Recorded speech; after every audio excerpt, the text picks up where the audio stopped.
जय गजानन, जय श्रीमन्नारायण, जय आदिशक्ति माता। दोस्तों, आज हमारे वीडियो में सुनेंगे गर्भ गीता ज्ञान। गर्भवती महिलाएं अवश्य सुने। दोस्तों, इसको सुनने से बच्चा बहुत ही संस्कारी होगा। दोस्तों, गर्भ गीता एक बहुत ही अनमोल ग्रंथ है जिसमें संपूर्ण जीवन का दिव्य रहस्य समाया हुआ है। दोस्तों, यह केवल शब्दों का संग्रह नहीं बल्कि आत्मा उस शिशु की मुक्ति करने वाली अमृत वर्षा स्वयं भगवान श्री कृष्ण ने कहा है। जो भी श्रद्धा और भक्ति से इस गर्भ गीता का मनन करता है वह जन्म मरण के चक्कर से हमेशा के लिए मुक्त हो जाता है और मोक्ष को भी प्राप्त करता है। यह ग्रंथ केवल आत्मा की शुद्धि नहीं करता बल्कि गर्भवती महिलाएं के लिए भी अत्यंत शुभ है। ऐसी मान्यता है जो माता अपने गर्भ काल में श्रद्धा भक्ति से गर्भ गीता का श्रवण मनन करती हैं, उसका शिशु संस्कारी, बुद्धिमान और दिव्य गुणों से युक्त हो। वह न केवल अपने परिवार बल्कि पूरे समाज के लिए आदर्श बन जाता है। अतः हर व्यक्ति को गर्भ गीता का पठन मनन अनुशीलन अवश्य करना चाहिए। दोस्तों, इसमें सच्चे जीवन को सच्चे अर्थों में धन्य बनाने की शक्ति है। गर्भ गीता में मिलने वाले कष्ट का कारण भगवान श्री कृष्ण अर्जुन से कहते हैं। प्राणियों को मिलने वाले कष्ट के बारे में बताते हुए कहते हैं कि माँ के गर्भ में आने के बाद एक आत्मा मांस, मज्जा और गंदे खून से घिरा रहता है। जब वह गर्भ में 6 माह का होता है तो दुर्गंध के बीच रहना पड़ता है। ऐसे में गर्भ गीता में पल रहा प्राणी सोचता है, आखिर मैंने पूर्व जन्म में ऐसा कौन सा अधर्म और पाप किया है जो मुझे इस नरक में आना पड़ रहा है। गर्भ में पल रहा प्राणी ईश्वर से कहता है, हे प्रभु, मैं मोह से भरी दुनिया में जन्म नहीं लेना चाहता, परंतु ईश्वर उसकी बातों को अनसुना कर देते हैं। भगवान श्री कृष्ण अर्जुन को बताते हुए कहते हैं कि माँ के गर्भ में प्राणियों को मृत्यु लोक से भी ज्यादा कष्ट भोगना पड़ता है, परंतु कौन सा प्राणी कितना कष्ट भोगे वह उसके पूर्व में किए गए कर्मों पर निर्भर होता है।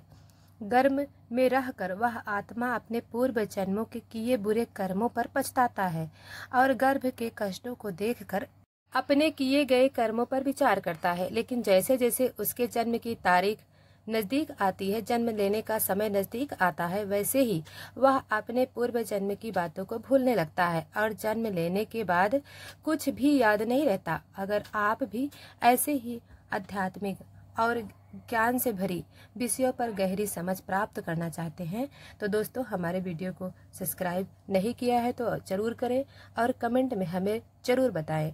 इस दिव्य ज्ञान को अधिक से अधिक लोगों को पहुंचाने के लिए हमारे वीडियो को शेयर जरूर करें। दोस्तों, महाभारत में वीर अभिमन्यु की ने 16 वर्ष की आयु में उस चक्रव्यूह को तोड़ा जिसे बड़े बड़े विशेषज्ञ भी नहीं भेद सके, क्योंकि जब अर्जुन सुभद्रा को चक्रव्यूह भेदना सिखा रहे थे तब अभिमन्यु गर्भ में ही था। मार्कंडेय पुराण में सती मदालसा गंधर्व पुत्री और राजा रथ दवजी रानी की सती मदालसा के बारे में कहा जाता है कि वह अपनी संतान गुण, कर्म और स्वभाव को पहले ही घोषित कर देती थी और फिर वैसे ही विचार, कर्म, रहन सहन, आहार और व्यवहार अपना लेती थी जिससे संतान बिल्कुल वैसी ही होती थी जैसी वह चाहती थी। विष्णु पुराण में प्रहलाद का वर्णन आता है। प्रहलाद का जन्म हिरण्यकश्यप नामक राक्षस के परिवार में हुआ था, लेकिन उनकी मां अपनी गर्भावस्था के दौरान कुछ समय के लिए ऋषि नारद के आश्रम में रही, जहां ऋषि उन्हें भगवान विष्णु की कथा सुनाते थे, जिनके परिणाम स्वरूप वे भगवान के भक्त बन गए। उन्होंने अच्छाई का पक्ष लिया और बुराइयों से दूर रहे। गर्भ संस्कार एक दिव्य ग्रंथ है जिसमें श्री कृष्ण की वाणी अमृत के समान प्रवाहित है। इसके 18 अध्यायों और 700 श्लोक केवल शब्द नहीं बल्कि मानवता के लिए सही मार्गदर्शन है, जो आत्मा की गहराइयों तक स्पर्श करते हैं। और विशेष रूप से यदि कोई गर्भवती महिलाएं इस ग्रंथ का श्रवण मनन उसके गर्भ में पल रहे शिशु का मानसिक एवं आध्यात्मिक विकास होता है। इससे संस्कारी, बुद्धिमान एवं श्रेष्ठ संतान की प्राप्ति होती है। गीता अलग से नहीं बना, बल्कि गीता का ही एक पवित्र अंश है, जहाँ भगवान श्री कृष्ण और अर्जुन के बीच गूढ़ संवाद होता है। गर्भ गीता में कोई अध्याय नहीं होते, कोई सीमाएं नहीं होती। यह केवल जीवन और जन्म के यह 5 इंद्रियों के बस में है।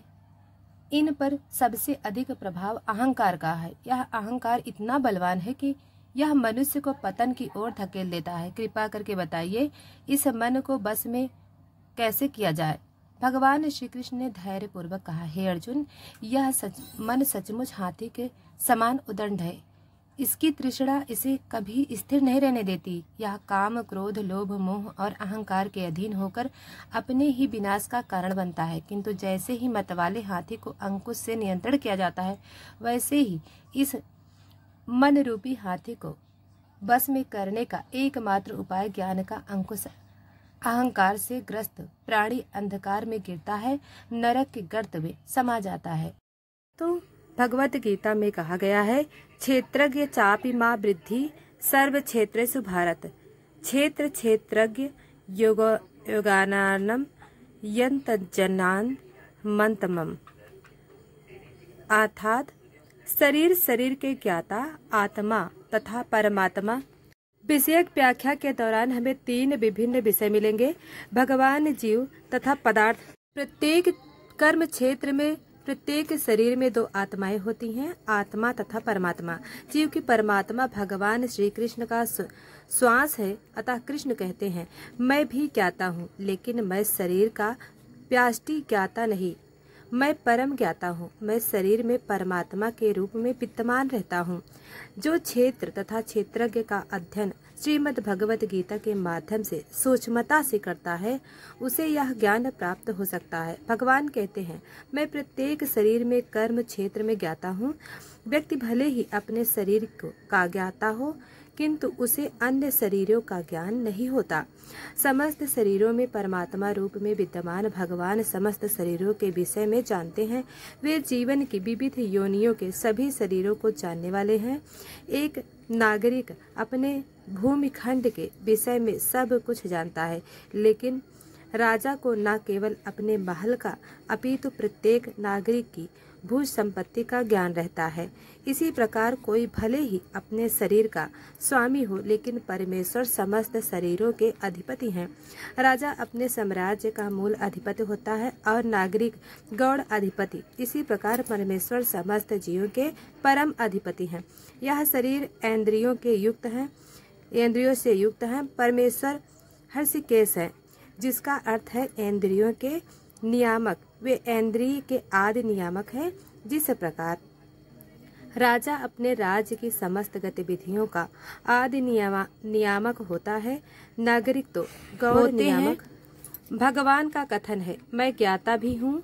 इसका अर्थ है कि वे परम ज्ञाता हैं। जीवात्मा केवल अपने विशिष्ट शरीर को ही जानता है। वैदिक ग्रंथों में इस प्रकार का वर्णन हुआ, क्षेत्राणि ही शरीराणि बीजम चापि शुभाभूत शुभे तानि वेत्ति सा योगात्मा ताता क्षेत्रज्ञ उच्यते। यह शरीर क्षेत्र कहलाता है और इस शरीर के भीतर इसके स्वामी तथा साथ ही परमेश्वर का वास है।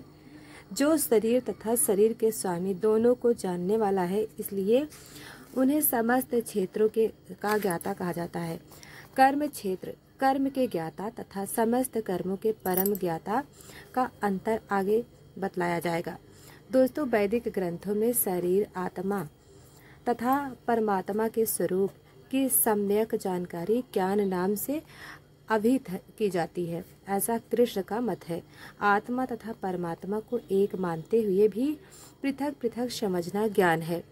जो कर्म क्षेत्र तथा कर्म के ज्ञाता को नहीं समझता, उसे पूर्ण ज्ञान नहीं होता। मनुष्य को प्रकृति पुरुष प्रकृति का भोक्ता तथा ईश्वर वह ज्ञाता जो प्रकृति एवं व्याष्टि आत्मा को नियामक है की स्थिति समझनी होती है। उसे इन तीनों के विभिन्न रूपों में किसी प्रकार का भ्रम पैदा नहीं करना चाहिए। मनुष्य को चित्रकार चित्र तथा तालुका में भ्रम नहीं करना चाहिए। यह भौतिक जगत जो कर्म क्षेत्र के रूप में है प्रकृति है और इसी प्रकार का भोक्ता जीव है, और इन दोनों के ऊपर परम नियामक भगवान है। वैदिक भाषा में इसे इस प्रकार कहा गया है। श्वेतातर उपनिषद। भोक्ता भोग्यम प्रेरितारम च मत्वा सर्वभोक्ताम त्रिविधम ब्रह्म मेतत्। ब्रह्म के 3 स्वरूप हैं। प्रकृति धर्म क्षेत्र के रूप में ब्रह्म है तथा जीव भी ब्रह्म है। वे जो भौतिक प्रकृति को अपने नियंत्रण में रखने का प्रयत्न करता है, इन दोनों का नियामक भी ब्रह्म है।